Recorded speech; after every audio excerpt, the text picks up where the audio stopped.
Hello everyone, welcome to your very own favourite education channel dear school. आज हम क्या पढ़ने वाले हैं? आज हम क्लास 10th केमिस्ट्री का last chapter that is carbon and its compound को कंटिन्यू करने वाले हैं। अभी तक हमने 5 पार्ट्स इस चैप्टर के बना दिए हैं। So this will be the 6th part. इस लेक्चर में हम चैप्टर को कंटिन्यू करेंगे। और लास्ट लेक्चर में मैंने आपको कंप्लीट IUPAC नोमेनक्लेचर समझा दिया था, लेकिन जैसे ही हम IUPAC नेमिंग करते हैं तो हमें कुछ कंपाउंड्स के कॉमन नेम भी याद होने जरूरी हैं।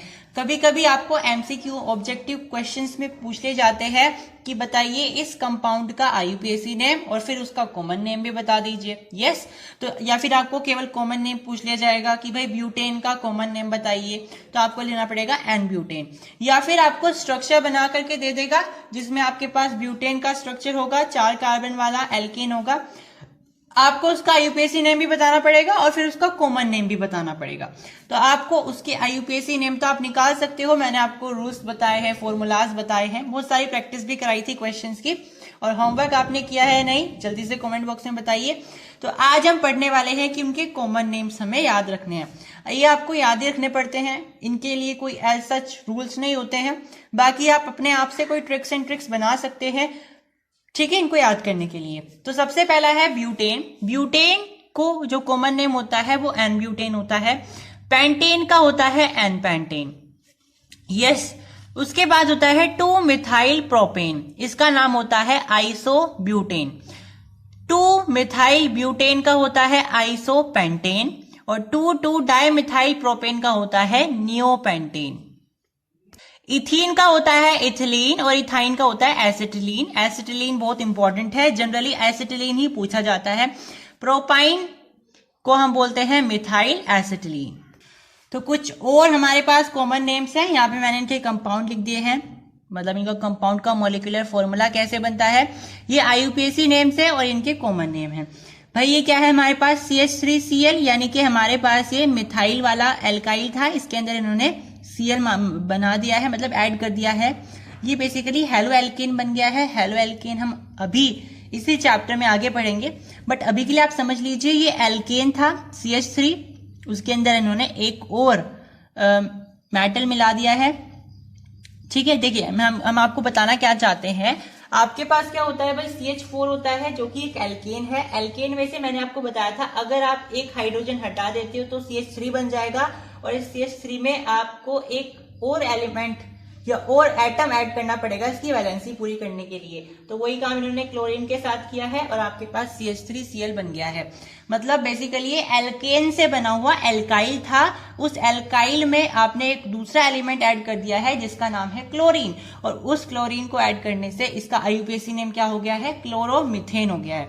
क्योंकि हम ये सब चीजें जो होती हैं प्रीफिक्स की हम स्टार्टिंग में ऐड करते हैं। यस, तो बेसिकली ये हमारे पास कोई एल्काइल था, ठीक है, एल्काइल में हमने एक एलिमेंट ऐड कर दिया है तो हमारे पास ये हेलो एल्केन बन गया है। हेलो एल्केन को हम डिटेल में आगे पढ़ेंगे, आपको उसकी टेंशन नहीं लेनी है। अभी के लिए आप समझ लीजिए ये केवल CH3Cl था, यानी कि क्लोरोमीथेन था, और क्लोरोमीथेन का आपने कॉमन नेम क्या निकाला है, मिथाइल क्लोराइड निकाला है। यानी कि जब भी आप इस तरीके के कंपाउंड्स का कॉमन नेम निकालोगे तो इसकी ट्रिक क्या हो जाएगी, जो इसके साथ एल्काइल लगा हुआ होगा उसको आगे आ जाएगा और फिर उसके साथ जो हेटेरो एटम लगा हुआ होगा वो पीछे आ जाएगा। ठीक है, तो आप क्या लिखोगे इसको, भाई ये CH3 क्या है, मिथाइल है, तो आपने मिथाइल लिखा, ये क्लोरीन है तो इसको क्लोराइड कर दीजिए। तो ये C2H5 क्या होता है भाई, इथाइल होता है, तो आपने इथाइल लिखा, ये क्लोरीन है तो क्लोराइड लिख दिया। C3H7 क्या होता है भाई, आपके पास प्रोपाइल होता है तो प्रोपाइल लिख दिया, और क्लोरीन लगा है तो क्लोराइड लिख दिया। C2H5 Br क्या होता है भाई, C2H5 क्या होता है, इथाइल, तो इथाइल लिख दिया है। Br ब्रोमाइड होता है तो आपने ब्रोमाइड लिख दिया। ब्रोमीन का आपको ब्रोमाइड करना है, क्लोरीन का क्लोराइड करना है, इस तरीके से आपको इनको थोड़ा सा मॉडिफाई करना है। ये इनकी ट्रिक है याद करने की, कॉमन नेम्स, नहीं तो इनके एज सच कोई रूल्स नहीं होते हैं। IUPAC के रूल्स हैं, मैंने आपको सिखा दिए हैं। इनके IUPAC कैसे बने हैं देखिए, मैंने बताया था आपको, जब भी आपके पास प्रीफिक्स आए किसका, फंक्शनल ग्रुप का, यानी कि कोई हेटेरो एटम हो, क्योंकि इसमें देखो क्लोरीन है तो क्लोरीन क्या है, एक हेटेरो एटम हो गया, तो आपने क्लोरीन का क्लोरो आगे ऐड कर दिया और इसका नाम रख दीजिए आगे मीथेन, तो मीथेन आ गया है। तो इस तरीके से आप इन चीजों के नाम रखते हो जब भी आपके पास कोई फंक्शनल ग्रुप आ जाए और उसका प्रीफिक्स आपको डिसाइड करना हो। ठीक है, आईयूपीएसी मैंने आपको लास्ट लेक्चर में डिटेल में पढ़ाए थे। अगर आपने वो लेक्चर नहीं देखा है तो प्लीज उसको जाकर के देखिए, आपको समझ आ जाएगा। तो चलिए अब हम अपना नया टॉपिक स्टार्ट कर रहे हैं जिसका नाम है आइसोमर्स। तो आइसोमर्स क्या होते हैं? बेसिकली ऑर्गेनिक कंपाउंड्स होते हैं जिनका सेम मॉलिक्यूलर फॉर्मूला होता है लेकिन अलग अलग स्ट्रक्चर होते हैं उनके। मान लीजिए आपके पास कोई भी एक मॉलिक्यूलर फॉर्मूले वाला कंपाउंड है जिसका मॉलिक्यूलर फॉर्मूला भी क्या है? AB4 है, AB4 नहीं मान सकते हैं, A5B कुछ भी मान लीजिए, यानी कि यहाँ पे हमारे पास कुछ भी 2N मान लीजिए। ठीक है, और यहाँ पे N है अगर। ठीक है, तो अगर हमारे पास ये कोई फॉर्मूला है तो इसका स्ट्रक्चर कुछ और हो सकता है ऐसा ही कोई स्ट्रक्चर वाला कोई और भी कंपाउंड हो जिसका स्ट्रक्चर अलग हो जाए। ठीक है, यानी कि ऐसे कंपाउंड भी, ऐसे ऑर्गेनिक कंपाउंड भी एग्जिस्ट कर सकते हैं जिनका मॉलिक्यूलर फॉर्मूला तो सेम हो लेकिन स्ट्रक्चर अलग अलग हो जाए। जैसे यहाँ पे मैंने आपको दो कंपाउंड के नाम लिखे हैं, मैंने रैंडम कोई भी कंपाउंड बना लिया AnB2N, तो इनके मॉलिक्यूलर फॉर्मूले तो सेम दिखाई दे रहे हैं लेकिन हो सकता है इनका स्ट्रक्चर अलग अलग हो जाए। तो अगर इनके स्ट्रक्चर एक दूसरे से अलग अलग हो रहे हैं और इनका मॉलिक्यूलर फॉर्मूला सेम है, इसका मतलब ये है ये दोनों कंपाउंड एक दूसरे के आइसोमर्स हैं। ठीक है, तो आइसोमर्स क्या होते हैं? ऐसे ऑर्गेनिक कंपाउंड जिनके मॉलिक्यूलर फॉर्मूला सेम हो लेकिन उनके स्ट्रक्चर अलग अलग हो जाएं। अब आइसोमर्स होने के लिए हमें हमेशा ध्यान रखना होता है कि हमें ऐसा हाइड्रोकार्बन लेना पड़ेगा जिसके पास एटलीस्ट 4 कार्बन, तो 4 कार्बन होना एटलीस्ट इसकी रिक्वायरमेंट होती है। अगर कोई ऐसा हाइड्रोकार्बन है जिसके पास 3 कार्बन के एटम है तो भी उसके कोई आइसोमर्स नहीं बनेंगे। 2 है उसके भी नहीं बनेंगे, 1 है तो उसका भी नहीं बनेगा। तो आइसोमर्स बनने के लिए एटलीस्ट आपको 4 कार्बन एटम्स की जरूरत होती है किसी भी हाइड्रोकार्बन में। और मैंने यहाँ पे क्या वर्ड लिया है? हाइड्रोकार्बन। तो हमेशा ध्यान रखेंगे कि आइसोमर्स हमेशा हाइड्रोकार्बन्स के ही बनेंगे, यानी एल्कीन, एल्केन और एल्काइन के ही बनेंगे। ठीक है भाई, मैंने ऑर्गेनिक कंपाउंड के बहुत सारे टाइप्स बताए थे जिसमें हाइड्रोकार्बन्स एक टाइप था, तो हाइड्रोकार्बन्स के ही आपको आइसोमर्स देखने को मिलते हैं। ठीक है, बाकी जितने भी हम टाइप पढ़ेंगे उनके एज सच कोई आइसोमर्स नहीं होते हैं। ठीक है, तो आपको यहाँ पे ध्यान रखना है कि कुछ कंपाउंड्स आपको ध्यान रखने हैं जिनके आपको एग्जाम में क्वेश्चन आ सकते हैं। तो ब्यूटेन का जो आइसोमर्स होते हैं वो कितने होते हैं? 2 होते हैं। पेंटेन के कितने होते हैं? 3 होते हैं। और हेक्सेन के 5 होते हैं। तो आपको इनका ध्यान रखना है कि कौन से कंपाउंड के कितने कितने आइसोमर्स बन सकते हैं। ठीक है, तो ब्यूटेन के 2 आइसोमर्स होते हैं, पेंटेन के 3 आइसोमर्स होते हैं और हेक्सेन के 5 आइसोमर्स हो सकते हैं। इस चीज का मतलब पता है क्या है भाई? ब्यूटेन का मतलब क्या होता है? जिसके पास 4 कार्बन हो, यानी कि ये हो जाएगा C4H10, यानी कि इस फॉर्मूले के ना 2 आइसोमर्स यानी 2 कंपाउंड पॉसिबल हैं। आपको ये दिखाई एक दे रहा है लेकिन हो सकता है इसके जैसे ही फॉर्मूले वाला एक दूसरा कंपाउंड एग्जिस्ट करता हो जिसका फॉर्मूला तो बिल्कुल यही हो C4H10 लेकिन उसका स्ट्रक्चर अलग हो जाए। यस, ऐसे ही आपके पास पेंटेन है, तो पेंटेन में क्या हो जाएगा भाई? C5H12 हो जाएगा, यानी कि इस फॉर्मूले वाले 3 आइसोमर्स पॉसिबल हैं, यानी 3 कंपाउंड पॉसिबल हैं जिनका फॉर्मूला यही होगा तीनों का, लेकिन स्ट्रक्चर अलग अलग हो जाएंगे, तो वो तीनों एक दूसरे के आइसोमर्स हो जाएंगे। ऐसे ही हेक्सेन में है। यस, ऐसे ही फिर आपके पास हेप्टेन होगा। हेप्टेन के 9 आइसोमर्स होते हैं, ऑक्टेन के 18 होते हैं। ये आपको ऐसे ध्यान नहीं रखने, आप नोट कर सकते हो कि हेप्टेन के 9 होते हैं और ऑक्टेन के 18 होते हैं आइसोमर्स। ठीक है, आपके एग्जाम में जनरली ब्यूटेन के और पेंटेन के और हेक्सेन के आते हैं कि आपको इनके आइसोमर्स के नंबर बताने हैं कि कितने आइसोमर्स इसके पॉसिबल हैं, फिर आपको इनके स्ट्रक्चर ड्रॉ करके भी बताने पड़ेंगे। तो चलिए देख लेते हैं इनके स्ट्रक्चर्स। तो सबसे पहले हमारे पास यहाँ पे हैं आइसोमर्स ऑफ ब्यूटेन, मतलब कि आपको ब्यूटेन के आइसोमर्स के स्ट्रक्चर बनाने हैं। ब्यूटेन का फॉर्मूला क्या होता है भाई? C4H10। ये कैसे आया? मैंने आपको फॉर्मूला लिखवाया है CnH2n+2, ये एल्केन के लिए होता है और ये एल्केन ही तो है, यहाँ पे AN ही लगा हुआ है। तो ब्यूट मतलब 4, यानी कि C4H2 × 4 + 2, N की जगह मैंने 4 रख दिया, H8+2, तो C4 आपके पास कितना आ गया, C4H10 आ गया।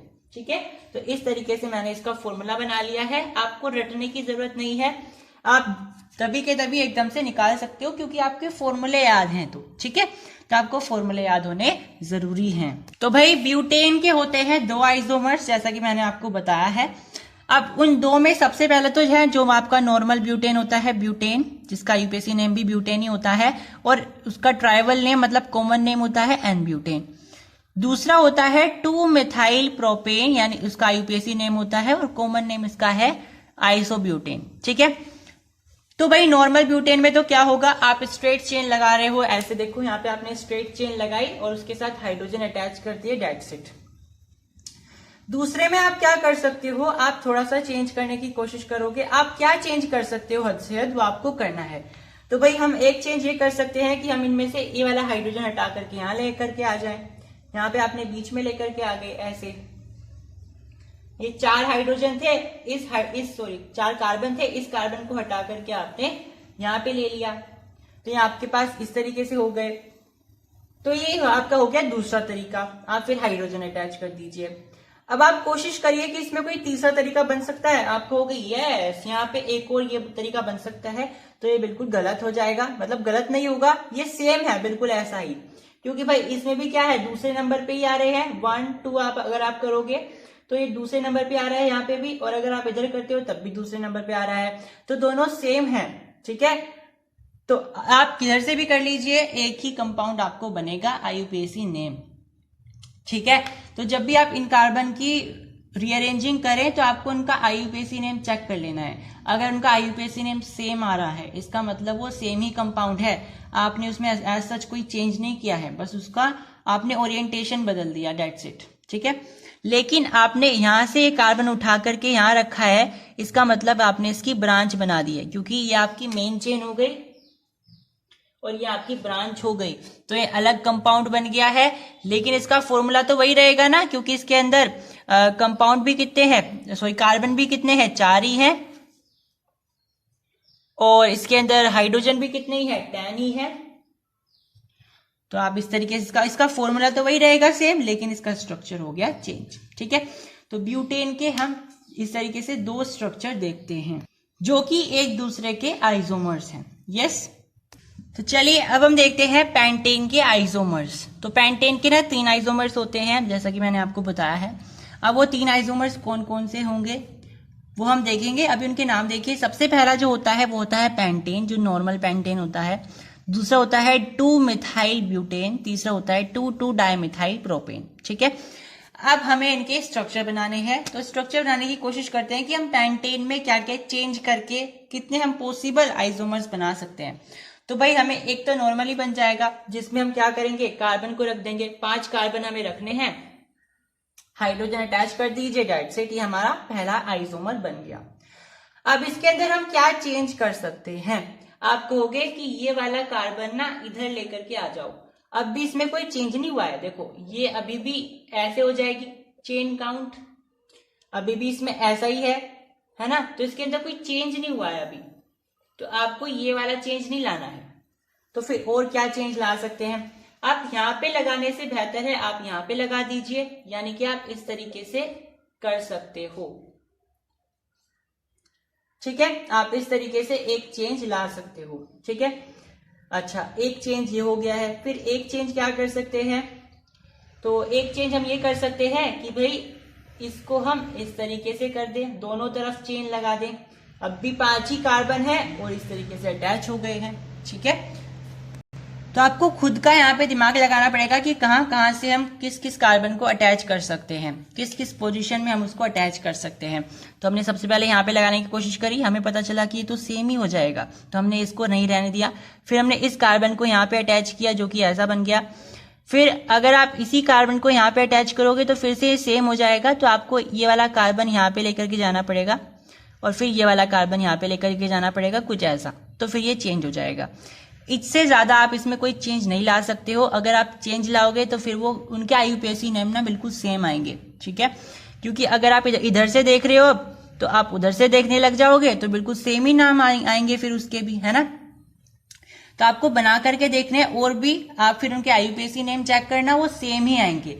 तो इसके जनरली 3 ही बनते हैं। तो आपको एग्जाम में ये ध्यान होना चाहिए कि किस कंपाउंड के कितने आइसोमर पॉसिबल हैं। ठीक है, तो आपको काउंटिंग तो याद रहेगी कि कितने आपको बनाने हैं, फिर आप फटाफट से बना दोगे।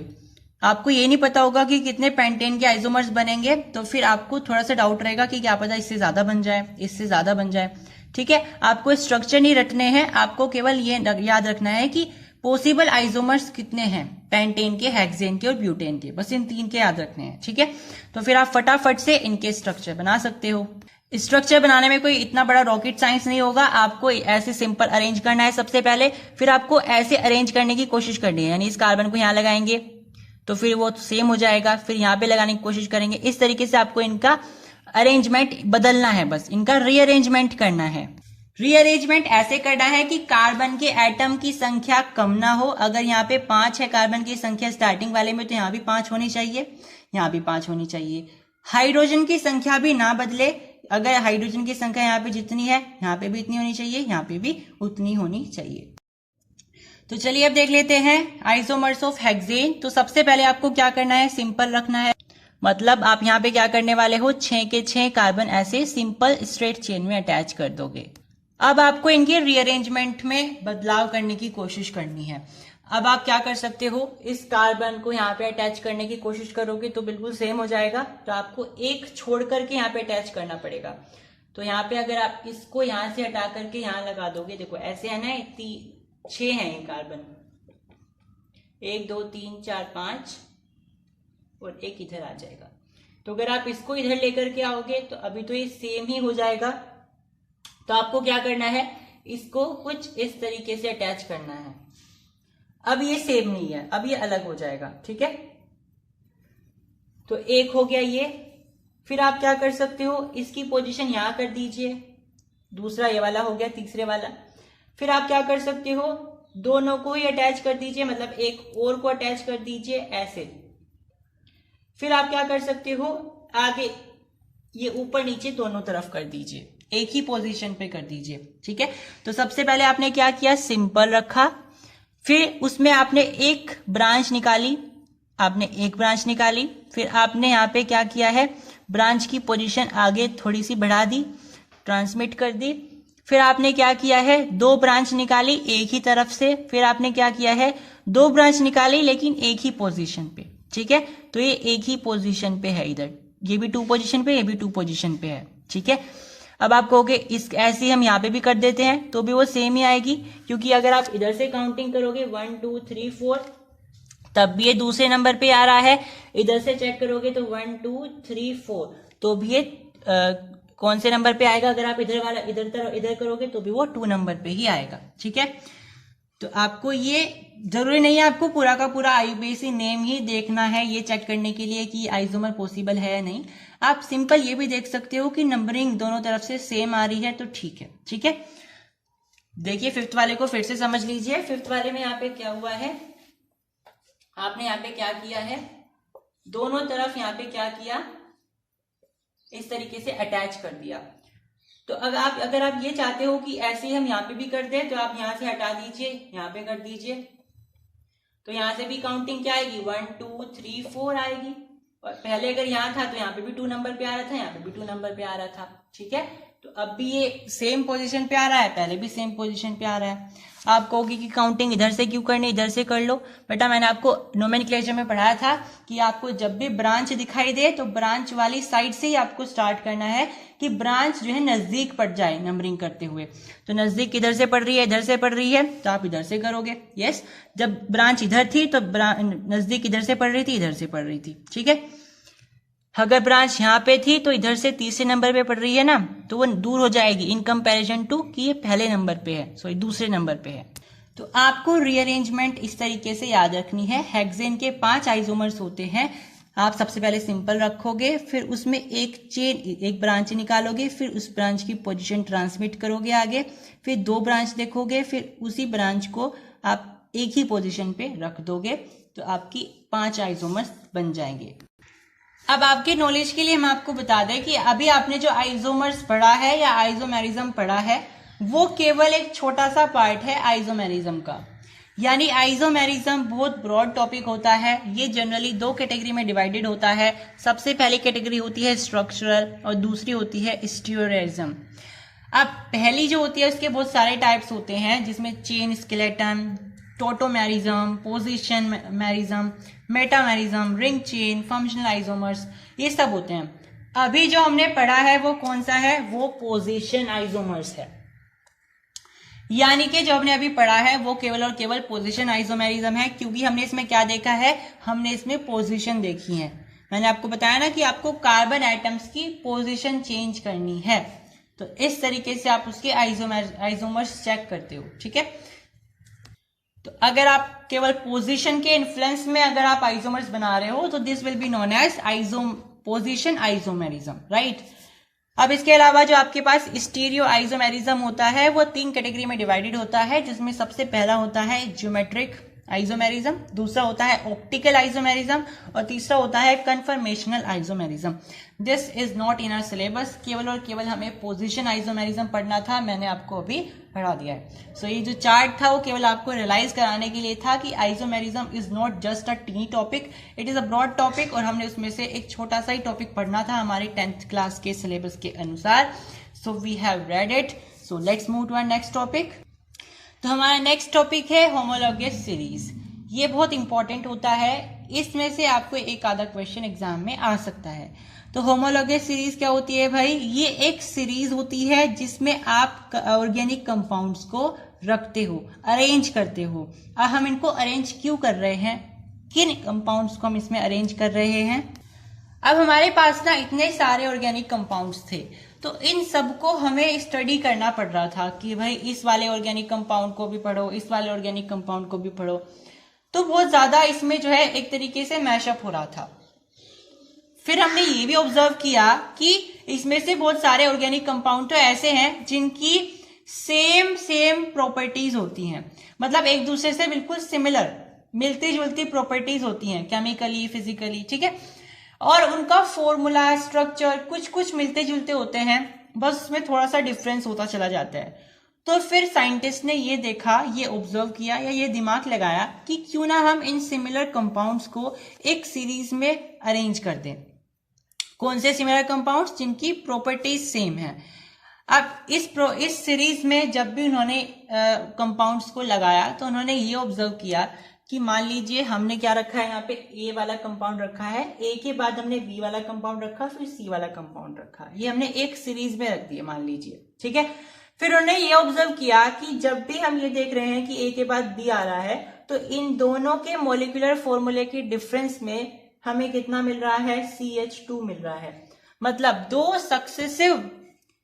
दो एडजेसेंट कंपाउंड्स के बीच में हमेशा CH2 का डिफरेंस होता है एक होमोलॉगस सीरीज में, ठीक है। तो हमेशा ध्यान रखना है कि जब भी आप एक होमोलॉगस सीरीज की बात कर रहे हो, उस होमोलॉगस सीरीज में दो एडजेसेंट मतलब बिल्कुल मिले मिले जो दो कंपाउंड हैं, उनके बीच में हमेशा CH2 का डिफरेंस होता है, यानी कि एक कार्बन एटम का और दो हाइड्रोजन एटम के, बस इसमें यही डिफरेंस होता है। बाकी जो प्रॉपर्टीज होती हैं इस सीरीज के अंदर, मान लीजिए अगर ये 3 कंपाउंड्स की सीरीज है, तो इन तीनों कंपाउंड्स की जो प्रॉपर्टीज हैं वो लगभग सेम होती हैं, मिलती जुलती होती हैं, लेकिन इनके स्ट्रक्चर भी लगभग सेम होते हैं, लेकिन इनके मॉलिक्यूलर फॉर्मूले में डिफरेंस क्या आता है, CH2 का डिफरेंस आता है। तो अब क्या हुआ, अब साइंटिस्ट के लिए बिल्कुल आसान हो गया, उन्हें सारे कंपाउंड्स को स्टडी करने की जरूरत नहीं थी। अब वो क्या कर रहे थे, एक सीरीज पकड़ रहे थे बस, कि हमें ये वाली सीरीज पकड़ ली। अब उन्होंने अगर उस सीरीज के एक कंपाउंड के बारे में पढ़ लिया तो बाकी कंपाउंड के बारे में उन्हें ऑटोमेटिकली रिजल्ट निकाल लेते थे वो, क्योंकि उनकी सबकी प्रॉपर्टीज क्या है भाई, एक दूसरे से बिल्कुल सिमिलर सी है, ठीक है। तो उन्होंने क्या किया भाई, उन्होंने क्या किया है, होमोलॉगस सीरीज की मदद से सीरीज में कोई भी एक कंपाउंड के बारे में स्टडी कर ली और फिर उन्होंने अपने आप से प्रोडिक्ट कर दिया कि भाई बाकी के जो कंपाउंड्स हैं उनमें भी यही बिहेवियर मिलेगा या यही जो रिजल्ट है वो अप्लाई हो जाएंगे, ठीक है। तो साइंटिस्ट को अब इतनी मेहनत नहीं करनी पड़ रही थी कि एक एक कंपाउंड को चुन करके स्टडी करे, वो केवल और केवल सीरीज का एक कंपाउंड चुनते थे और उस कंपाउंड के बारे में स्टडी करते थे, और जो भी स्टडी करते थे वो सारी स्टडी वो बाकी के कंपाउंड्स के ऊपर भी अप्लाई करते थे जो उस सीरीज के अंदर में थे, ठीक है। तो यहां से आपको समझ में आया कि होमोलोगस सीरीज क्यों बनाई गई, इसका यूज क्या है। अब होमोलोगस सीरीज एल्केन की भी होती है, एल्कीन की भी होती है, एल्काइन की भी होती है, यानी हमारे पास टोटल 3 होती है ये। एल्केन की जो आपके पास होमोलोगस सीरीज होती है वो हमेशा कार्बन के एक एटम से स्टार्ट होती है, मतलब C1 से स्टार्ट हो जाएगी, यानी CH4 से स्टार्ट हो जाएगी। वही जो एल्केन होता है, सॉरी एल्कीन होता है, वो कार्बन के दूसरे एटम से स्टार्ट होता है, मतलब कभी भी ऐसा एल्कीन एग्जिस्ट नहीं करेगा जिसमें एक कार्बन हो। मैंने आपको ये बात पहले भी बताई हुई है। तो इसमें क्या आ जाएगा C2H4। एल्काइन में भी C2H2 से स्टार्ट होता है, इसमें भी कोई ऐसा एल्काइन एग्जिस्ट नहीं करेगा जिसके पास एक ही कार्बन हो, यानी एल्केन में एक कार्बन से स्टार्ट होगा, लेकिन एल्कीन और एल्काइन में हमेशा दूसरे कार्बन एटम से स्टार्ट होगा, यानी 2 कार्बन एटम की जरूरत पड़ेगी अगर आपको एल्कीन बनाना है या एल्काइन बनाना है।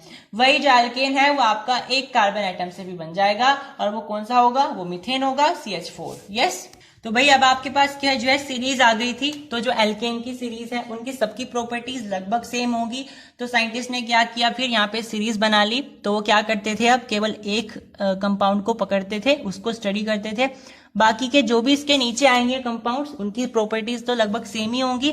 यस, तो उन्होंने इस होमोलोगस सीरीज के आने से साइंटिस्ट का काम आसान हो गया, या दूसरे जो स्टडी करते थे लोग उनका काम आसान हो गया, क्योंकि अब उन्हें एक एक ऑर्गेनिक कंपाउंड को स्टडी करने की जरूरत नहीं थी। अब वो केवल और केवल सीरीज के एक आधे कंपाउंड को स्टडी करते थे, और बाकी सारे कंपाउंड्स में उस सीरीज के जितने बाकी सारे कंपाउंड्स हैं उन पे सब पे वो स्टडी या उस रिजल्ट्स को अप्लाई कर देते थे। अब इसकी जरूरत क्यों पड़ी थी भाई, मैंने आपको बताया है कि भाई ऑर्गेनिक कंपाउंड मिलियंस में होते हैं, बहुत सारे ऑर्गेनिक कंपाउंड होते हैं, तो भाई हर एक को स्टडी करना पॉसिबल नहीं है। अगर हम उनको सीरीज में डाल दें तो सीरीज में डालने से काम आसान हो जाएगा, हर एक को स्टडी नहीं करना पड़ेगा हमें, ठीक है। सीरीज के एक आधे एलिमेंट को, एक आधे कंपाउंड को हम स्टडी कर सकते हैं, बाकी की हमें स्टडी करने की जरूरत नहीं है। उन सब पे हम वो रिजल्ट या स्टडी अप्लाई कर सकते हैं। तो होमोलोगस सीरीज की कुछ कैरेक्टरिस्टिक्स होती हैं, वो क्या क्या कैरेक्टरिस्टिक्स हैं, टोटल 5 कैरेक्टरिस्टिक्स हैं। सबसे पहली है कि आपको होमोलोगस सीरीज को आप फॉर्मूले से भी रिप्रेजेंट कर सकते हो। जैसे कि मैंने आपको बताया है, जो एल्केन वाली सीरीज होती है उसको आप CnH2n+2 से रिप्रेजेंट कर सकते हो, उसके जनरल फॉर्मूले से, ठीक है। इस तरीके से एल्कीन को आप CnH2n से रिप्रेजेंट कर सकते हो, और एल्काइन को आप CnH2n-2 से रिप्रेजेंट कर सकते हो। तो इस तरीके से हम जनरल फॉर्मूले से भी होमोलोगस सीरीज को रिप्रेजेंट कर सकते हैं। दूसरा है कैरेक्टरिस्टिक्स की, 2 एडजेसेंट जो आपके पास ऑर्गेनिक कंपाउंड होंगे एक सीरीज के अंदर, वो हमेशा CH2 से डिफरेंट होंगे, मतलब उनके बीच का जो डिफरेंस होगा वो CH2 होगा, ठीक है, यानी एक कार्बन एटम 2 हाइड्रोजन एटम। तीसरी